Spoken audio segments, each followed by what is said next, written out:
ಒಂದು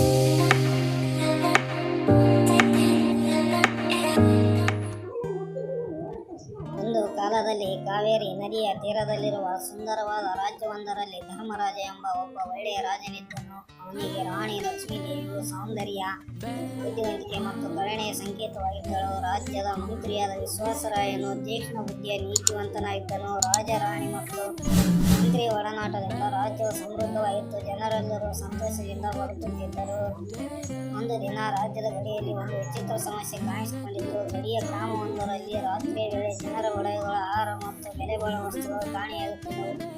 ಗ್ರಾಮಸ್ಥರು ಭಯಭೀತರಾಗಿ ರಾಜನ ಬಳಿಗೆ ದೂರು ತಂದರು. ಧರ್ಮರಾಜನು ತಕ್ಷಣವೇ ವಿಶ್ವಾಸರಾಯನನ್ನು ಕರೆದು ಸಮಸ್ಯೆಯನ್ನು ತನಿಖೆ ಮಾಡಲು ಆದೇಶಿಸಿದನು. ರಾಣಿ ಲಕ್ಷ್ಮೀದೇವಿಯು ಗ್ರಾಮಸ್ಥರ ಭಯವನ್ನು ನೀಗಿಸಿ ಸತ್ಯವನ್ನು ಕಂಡುಹಿಡಿಯಿರಿ ಎಂದು ಮಂತ್ರಿಗೆ ಹೇಳಿದಳು. ವಿಶ್ವಾಸರಾಯನು ಗ್ರಾಮಕ್ಕೆ ತೆರಳಿ ಜನರೊಂದಿಗೆ ಮಾತನಾಡಿದನು. ಕೆಲವರು ಕಾಡಿನಿಂದ ಬಂದ ದೆವ್ವ ಒಂದು ಕಾರಣ ಎಂದರು. ಇನ್ನು ಕೆಲವರು ದರೋಡೆಕೋರರಿರಬಹುದೆಂದು ಶಂಕಿಸಿದರು. ಮಂತ್ರಿಯು ರಾತ್ರಿಯ ಕಾವಲಿಗೆ ಕೆಲವು ಗಾಳುಗಳನ್ನು ನಿಯೋಜಿಸಿದನು. ಆದರೆ ಯಾವುದೇ ಸುಳಿವು ಸಿಗಲಿಲ್ಲ. ಆಗ ರಾಣಿಯ ಸಲಹೆಯಂತೆ ವಿಶ್ವಾಸರಾಯನು ಗ್ರಾಮದ ಹಿರಿಯರೊಂದಿಗೆ ಸಭೆ ಕರೆದನು. ಒಬ್ಬ ಹಿರಿಯ ವ್ಯಕ್ತಿಯು ಕಾಡಿನ ಬಳಿಯ ಗುಹೆಯೊಂದರಲ್ಲಿ ವಿಚಿತ್ರ ಶಬ್ದಗಳು ಕೇಳಿವೆ ಎಂದು ಹೇಳಿದನು. ಮಂತ್ರಿ ಧೈರ್ಯದಿಂದ ಗುಹೆಗೆ ತೆರಳಿದನು. ಅಲ್ಲಿ ಆಶ್ಚರ್ಯಕರವಾಗಿ ಒಂದು ದೊಡ್ಡ ಕೋತಿಗಳ ಗುಂಪು ಗ್ರಾಮದಿಂದ ಬಂದ ವಸ್ತುಗಳನ್ನು ಗುಹೆಯಲ್ಲಿ ಸಿಕ್ಕಿತ್ತು. ಕೋತಿಗಳು ರಾತ್ರಿಯಲ್ಲಿ ಗ್ರಾಮಕ್ಕೆ ನುಗ್ಗಿ ಆಹಾರ ಮತ್ತು ಒಳಗಳನ್ನು ಕದ್ದಿದ್ದವು. ವಿಶ್ವಾಸರಾಯನು ಗ್ರಾಮಸ್ಥರಿಗೆ ಈ ಸತ್ಯವನ್ನು ತಿಳಿಸಿದನು.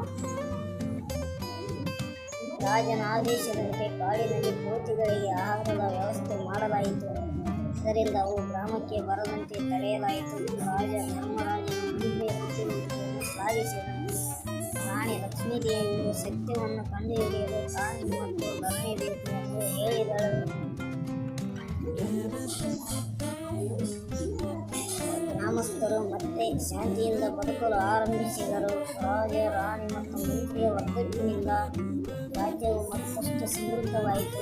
ಈ ಕಥೆಯಿಂದ ಸತ್ಯ, ಧೈರ್ಯ ಮತ್ತು ಸಹಕಾರದ ಮಹತ್ವವನ್ನು ನಾವು ಕಲಿಯುತ್ತೇವೆ. ನಮಸ್ಕಾರ. ನನ್ನ ಎಲ್ಲ ಯೂಟ್ಯೂಬ್ ಚಾನಲ್ ಸಬ್ಸ್ಕ್ರೈಬರ್ಗಳಿಗೆ ಮತ್ತು ನನ್ನ ಚಾನಲನ್ನು ಲೈಕ್ ಮಾಡಿ, ಕಮೆಂಟ್ ಮಾಡಿ, ಶೇರ್ ಮಾಡಿ. ಧನ್ಯವಾದಗಳು. ಶುಭ ದಿನ.